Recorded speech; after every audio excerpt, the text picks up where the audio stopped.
विचार कीजिए आप, उन्होंने श्रीपाल को और साथ में रहे हुए 700 कोड़ियों को कितनी कितनी प्रेरणाएं दी होगी। सबका जीवन बदल दिया। कैसा यह मानसिक वैचारिक परिवर्तन था। भावनात्मक आधार इसमें काम कर गया।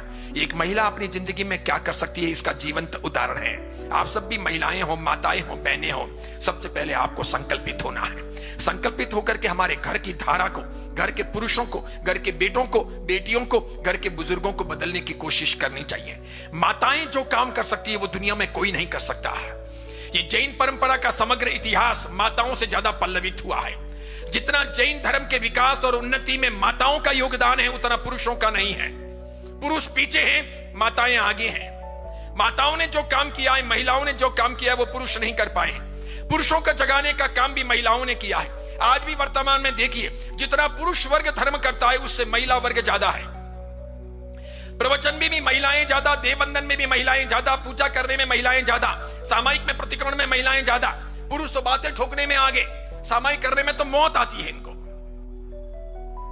उसी प्रकार तीर्थ यात्रा करनी हो, नवाणु करनी हो, तपस्या करनी हो, महिलाएं ज्यादा। यही वो सोचते होंगे कि मार साहब हम नहीं करते, करवाते हैं ना। करवाते हैं तो क्या ये मशीनें हैं? क्या आप चाबी भरते हो इसलिए होती है? क्या अलग प्रकार का कोई इंजेक्शन देते हो इसलिए होती है?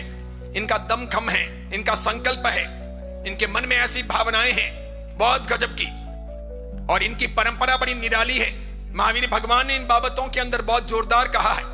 और रियल में मुझे आज भी लगता है माताओं की वजह से ही आगे जिन शासन ज्वाजल्यमान ज्योतिर्मय रहेगा। पुरुष जहां गधे बनेंगे, माताएं उनको घोड़ा बनाने का काम करेगी। देखना आप, अच्छे अच्छे पुरुषों को माताओं ने, बहनों ने सुधारा है। घर में घनचक्करों की अधिक संख्या पुरुषों में होती है, महिलाओं में नहीं होती। बाकी माओं ने जो किया है वो कोई नहीं कर सकता। और एकदम गया गुजरा निम्न कोटि का, जिनको कितनी गालियां दे उतनी कम है, ऐसे पुरुषों को भी देखते देखते माताओं ने बदल दिया, अच्छे अच्छों को बदल दिया। ऐसे दृष्टांत आप गिन सकते हो कितने सारे। सैनिक को भी सांत्वना देने में चेलना की भूमिका जोरदार थी। 700 कोड़ियों को सुधारने में महिला की भूमिका जोरदार थी। माओं की भूमिका बहुत अद्भुत रही है, बहुत रही। अनुपमा देवी जो काम करती थी वो वस्तुपाल तेजपाल से बहुत आगे था। कभी कभी मुझे लगता है, मैं ज्ञानी तो नहीं हूं और मेरे पास सबूत नहीं है, लेकिन स्पष्ट लगता है वस्तुपाल तेजपाल और उनके खानदान के पुण्य में अनुपमा देवी की बहुत बड़ी भूमिका थी। वो एक ऐसी विरल आत्मा उस घर में थी कि उस घर के अंदर सब सौभाग्य ही सौभाग्य था। कैसा सौभाग्य कि अपने तो सोना बेच दिया हो, चांदी बेच दी हो, महीने भर के बाद में मालूम पड़े कि भाव दुगना हो गया है। कोने में बैठे बैठे रोए कि साला फूटा करम मारा, रखना चाहिए था यार, नहीं बेचना चाहिए था। और वस्तुपाल और तेजपाल अनुपमा को लेकर, एक नौकर को लेकर के इतना बड़ा तांबे का भरा हुआ कलश सोना मोहरों से गाड़ने के लिए गए। खोदते खोदते नया कलश मिला, इससे भी बड़ा और सोना मोहरों से लबालब भरा हुआ। खेमा देदरानी कैसी थी? खेमा और खेमा के पिताजी दोनों बैठे बैठे विचार विमर्श कर रहे थे। सामने संघ बैठा था। नवाब ने बुलाया था संघ को और कहा था कि भाई दुष्काल पड़ा है अपने राज्य में, पूरे स्टेट में दुष्काल है। मैं अकेला इस दुष्काल का निवारण नहीं कर सकता। तुम लोग महाजन हो, श्रेष्ठी हो, धनवान लोग हो, एक काम करो, एक साल भर की जवाबदारी तुम लोग ले लो। साल भर तक इस पूरी प्रजा को, पूरे राज्य को खिलाने पिलाने की जवाबदारी तुम ले लो। मैं फिर ब्राह्मणों को बुलाता हूं, राजपूतों को बुलाता हूं, अन्य कोई जो दूसरी जाति के स्वर्ण हिंदू हो उनको बुलाता हूं, हमारी बिरादरी में भी, मुसलमानों में भी जो धनवान हो उन्हें बुलाता हूं। सबको बांटता हूं कि 2 दिन तुम खिलाओ, 4 दिन तुम खिलाओ, 10 दिन तुम खिलाओ। सबसे अधिक धनवान तो तुम महाजन लोग हो, तो मैं चाहता हूं कि तुम लोग सबसे पहले खिलाने का प्रयास करो। तो इसके लिए संघ के ऊपर जवाबदारी आ गई। संघ के अधिकारी ट्रस्टीगण रोज ठेला गाड़ी में बैठ करके, बैलगाड़ी लेकर के गांव गांव जाते। पहुंचे वो लोग एक चौराहे पर, सामने दूसरी ठेला गाड़ी आ रही थी।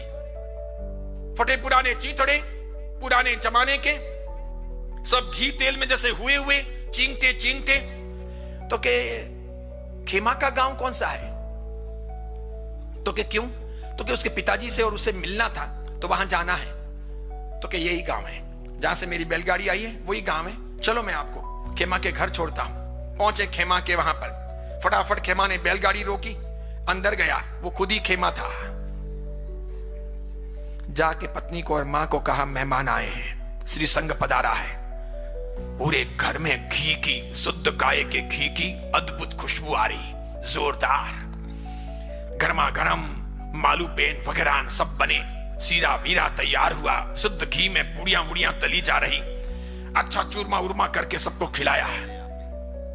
सबके खाने के बाद में खेमा के पिताजी ने कहा बैठो, क्या बात है।